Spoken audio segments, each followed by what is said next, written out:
Good morning, everybody. Good morning. Well, that's sort of cute to be quiet in a nice way. Good morning, everybody. Thank you all for joining us. I know Jerry wanted to say some quick remarks before we do the official unveiling. Before we get to that, Senator Brady and I just wanted to welcome you all. It's a bittersweet day. We're really excited to be here. We know how much Gret meant to all of you and how much she meant to us. I remember my first time in Hanson. She was one of the first people I met in Hanson, and such a welcoming person, and she's done so much. This seemed like such a fitting, pretty bridge, brings people together. Gret was something that brought people together, and so it's a real honor. This is something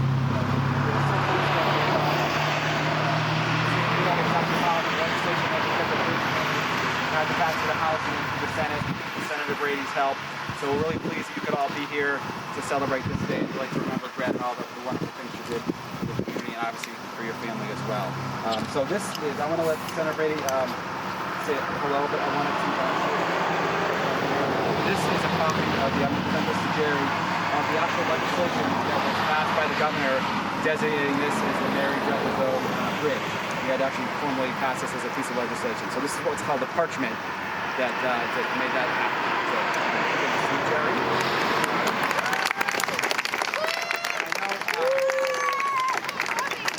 I know Jerry wanted to say hello, but I want to go say hello. Obviously, getting this passed in the Senate was a key part of this process, and really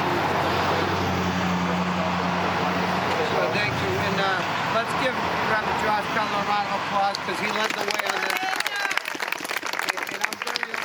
We have not only a great work relationship between the Senate and the House, but also a friendship.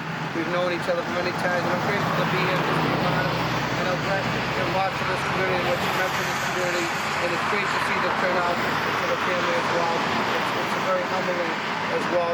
Last year was a very tough year for a lot of families, and I lost a brother. He ended up having a heart attack, and he was diagnosed with COVID. That was not the cause, they said, but a lot of families have gone through a tough time, and we're still not out of it. We've seen what's happened down the street.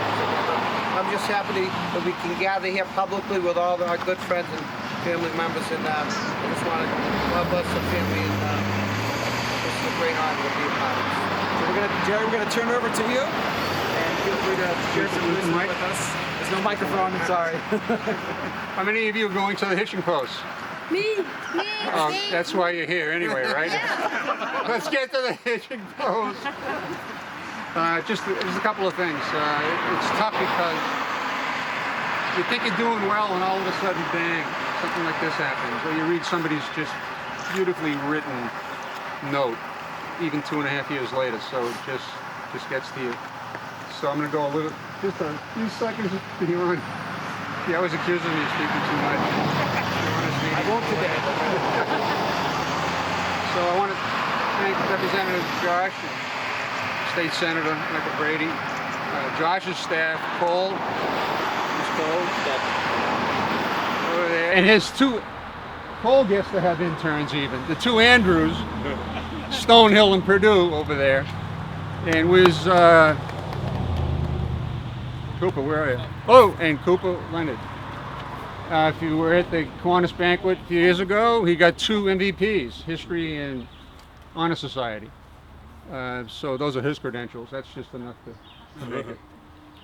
But on behalf of Gret, I want to thank just everybody who had anything to do in getting this thing started, getting it through to fruition, getting it to where we are today. It was a pleasant surprise and an honor. It would just have greatly pleased Gret. I don't know how she would have acted here, like, I can't believe this. I know she would be thinking things. And tonight, all she would be doing would be talking about the people involved who participated prior to today, doing the ceremony and the reception at the Hitching Post. That would be her thing. Later on, she might say, hey, Jerry, it really went well. Thanks for whatever you did. And then bang, they get a chance to talk to so-and-so. Oh, wasn't it nice of so-and-so to be there? It would last longer than the event is going to last right now. And she would have made a point to touch base personally with everybody. It was one of the most endearing qualities, and it drew people to her in memorable ways. In one of her many thank you notes to me over the years, she shared her gratitude prayer and I have often used portions of it in different settings. It includes, can anybody hear me back there? Yeah? So in here, gratitude prayer, which I use, one of life's greatest gifts is gratitude, and it is free for the choosing. As I recognize and accept that I have a choice about the way I see life, I truly appreciate all that I have been given, as well as the things that I have lost. I am reminded always that the most important things are without a price: health, happiness, and relationships. I am learning to be grateful for every experience. With this attitude, each day becomes a day of Thanksgiving. It is good advice to be the things you love most about the people who are gone. It was not something Gret had to learn and practice. As Teresa said in her eulogy 2.5 years ago, Gret was the real deal. She not only advised us to be kind to those who need it, she modeled it in her daily life. One of Gret's many Sacred Heart dear friends, and there are at least 3 of them from the class of '62. Where are you, class of '62? There's at least 3. Karen? Anybody come with you?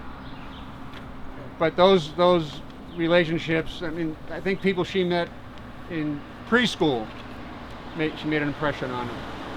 And that group is particularly close.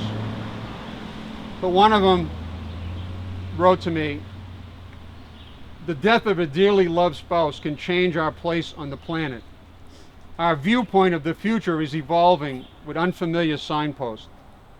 After today, I will be able to respond to her that at least one signpost in Hanson is a very familiar one, and it's helping me to find my place, wherever that is." Thank you so much for being here. I hope we can rejoin at the Hitching Post and continue this. Thank you so much.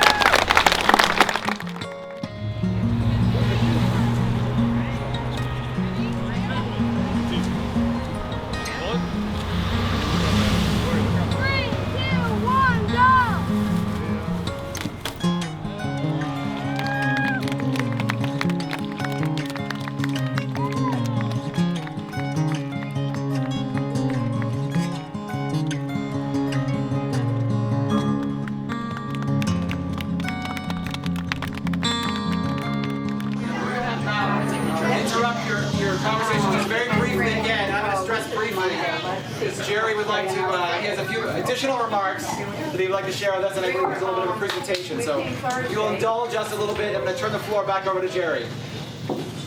That was fast, Josh. You have the floor. As we were saying just a little bit ago at the bridge, I talked about how for 2.5 years I keep getting reminders, messages, and just how heartfelt they are. Some of them are just incredible. I wish I could write as well. People just take pen to hand and actually cursive detail even. I have grandkids who can't write cursive. Imagine that. They type fast. We had friends in Colorado. We were there for 7 years. Teresa and Timmy were born there. But there were neighbors, and there were some people she knew from racquetball, from tennis club we belonged to. But we came in '79, so that's over 40 years. And they're still in touch. But a couple of Colorado friends, for example, Gret was a very special person to me, one who forever impacts my life. Another wrote, "Even decades apart, I have such vivid and fond memories of our time together. It was a great day when I could beat her at racquetball. As you know, she was formidable on the courts. We had great chats and laughs sitting in the steam room at the court club. Since we were both teachers, we had lots in common. Gret was always so positive and full of love for her extended family and people in general. I was sad to lose touch with such a kind and accepting friend. Believe it or not, I still have a mother-in-law's tongue plant, whatever the heck that is. Do women know what that is, probably? A mother-in-law. You know what a mother-in-law's tongue plant is? Oh, okay. I didn't know if it was a good thing or... She gave me when your family moved. I read her obituary online and learned of all the contributions she made to your community. I was not surprised. The world was a better place with her in it. I will hold Gret in my heart, and you and your family as well. For those of you who were here last year, can you help maybe pass these around?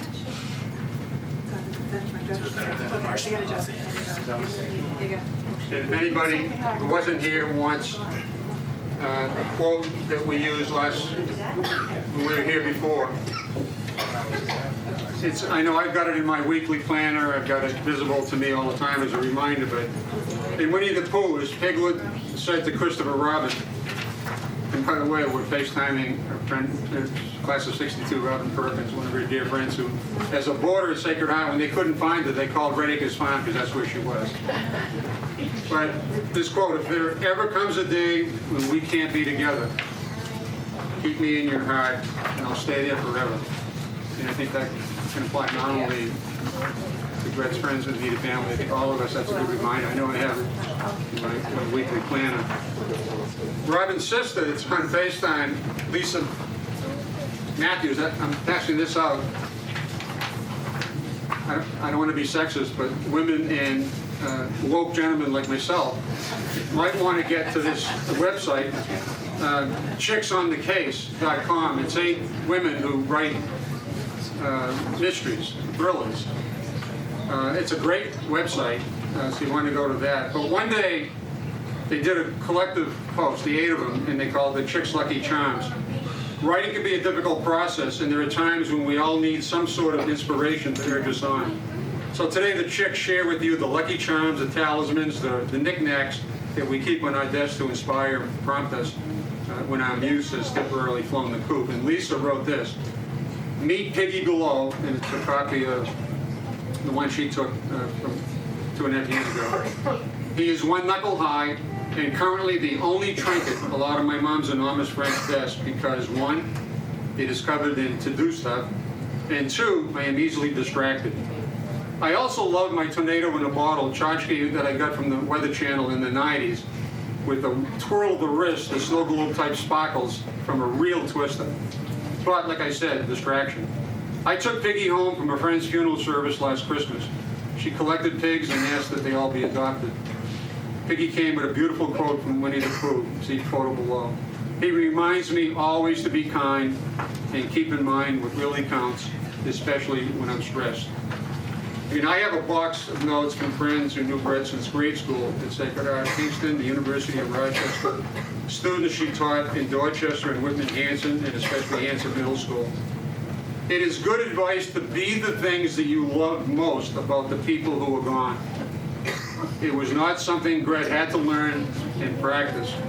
And again, as Teresa noted in her eulogy, Gret did it. She practiced it, talked about it, but she did it. Is Bree with Bree. Bree and I had the VIP tickets to go to, those of you who know Maureen Hancock, the medium. So last, I guess it would have been a year ago, February, we had VIP tickets for the Holiday Inn Mansfield thing. So things started to get shut down. And okay, we're going to be here. A few months later, no, we're going to be here. Oh, we're going to try to do this one. So we still have those tickets open, I hope. But another one that I really like is the medium next door. I mean, besides the medium next door, the one I like is Signs. Anybody read Laura Lynn Jackson's Signs? So her point is, there's signs coming. Both would talk about a passage, the world energy, and this passage there, and they can get in touch with us. Well, I've been asking for a long time. So right after reading this book, one of the advice is, well, just write 5 words nobody would know. Write 5 numbers. It's something. So that you're the only one when it happens. So I tried, and my words were thank you, gratitude, love, heart, pigs. And I had some numbers. None of them ever came up in the lottery or Keno. Yeah. And so I've been complaining about not getting any signs or feedback, even though one of my granddaughters, goddaughters, she says she talks to Gret all the time. So I don't know how that happens, but. So one day I was telling Teresa, who's Teresa? Where are you? Back there? I was telling her about this robin. Hi, Robin. Robin, that each morning would fly into the glass door to my deck, fall down, and keep doing it for a half hour, an hour. And then in the afternoon, we'd go around to the other house, bang, into that window, but that was a further fall. And finally, I realized that maybe it was Gret trying to get my attention. I think that Robin must have been on a concussion protocol and I missed my chance.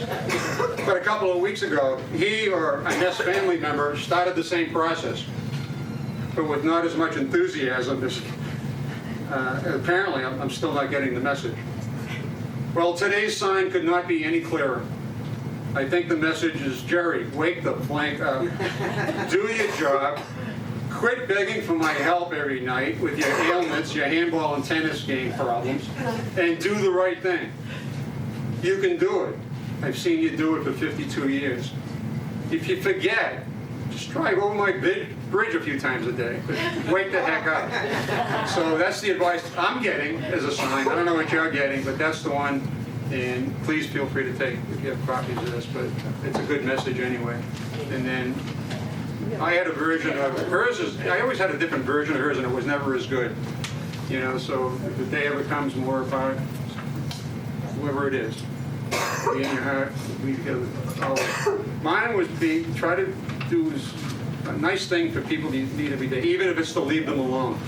And I realized that was not quite as sincere or as effective as hers. And in our 52 years together, 48 married,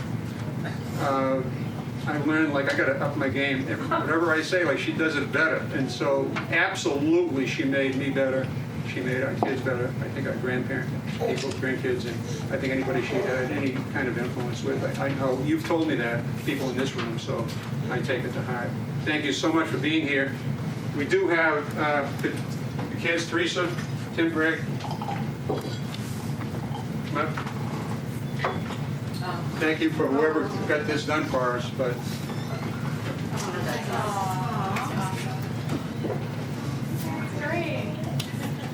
who got this done? Oh, you, Cooper, did you get this done? Did I? I just put Yeah. You can see. Did we have Patty, Mike, Katie there? Kate's not here. John here? John's here. Oh yeah, he's not going to miss it. Where is he? He's on the phone. He's on the phone, Jerry. But he's sitting right here. Mike? You can stick it right She's sitting right there? Yeah. Did you make sure that gets the... No pictures? Yeah. Just take pictures of this. Can I get Come here, pictures? Terry.